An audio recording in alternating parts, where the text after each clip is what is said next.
गटामध्ये एक गट अमित शहाना मानणारा आहे जो शिंदेना प्रोटेक्शन देऊ इच्छितो, तर दुसरा गट फडणवीसांना मानणारा आहे तो शिंदेची कोंडी करू इच्छितो। एक मी तुम्हाला सांगतो की चिंता पत्रकार करू नका, आम्ही सर्व एक आहोत, काय चिंता करू नका।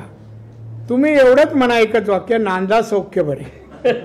हा, आम्हाला ते आशीर्वाद द्यावा ना, एकत्र राहा, महाराष्ट्राचं भलं करा, कल्याण करा आणि या भूमीत छत्रपती शिवाजी महाराजांच्या दिशा सालियनसारखी जो का प्रकार घडू नये एवढीच प्रार्थना करा। कोणाची मुलगी असो, कोणाची सून असो, कोणी असो, तिच्या आयुष्यात असे क्षण येऊ नये। तिला आत्महत्या करून ज्या अवस्थेत खाली पडली तो चीड यायला पाहिजे, हा पुरुषार्थ नाही आहे। आणि मी नाही त्यातलं ना, ते म्हणण्यापुरतं ठीक आहे। शेवटी या देशातल्या राज्यातल्या न्यायदेवतेने जर काही न्याय दिला तर शेवटी देव आहे ना, परमेश्वर ना। प्रश्न संपले? बोलतो थोडंसं तुमच्याशी, आज आलोच आहे। पत्रकार मित्र, आज खरं भेटून थोडी चर्चा करावी, महाराष्ट्रातली परिस्थिती विचारावी, कारण मला केव्हा तरी यायला मिळतं, आल्यानंतर काही दिवस मुंबईत, काही कोकणात असं फिरावं लागतं आणि बाकी दिल्लीत।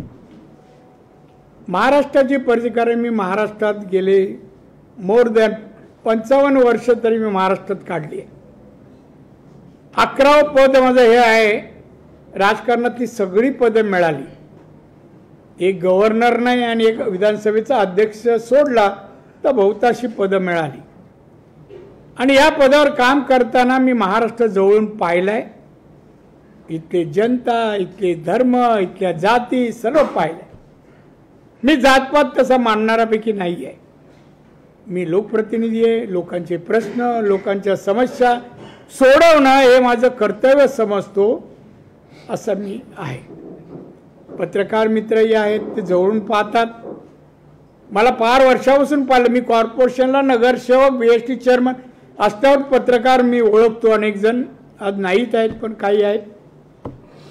मला एवढंच तुम्हाला सांगायचं सहकारी म्हणून, शेवटी अनेक जणांच्या अडचणी समस्या येतात, त्या भेटतातही,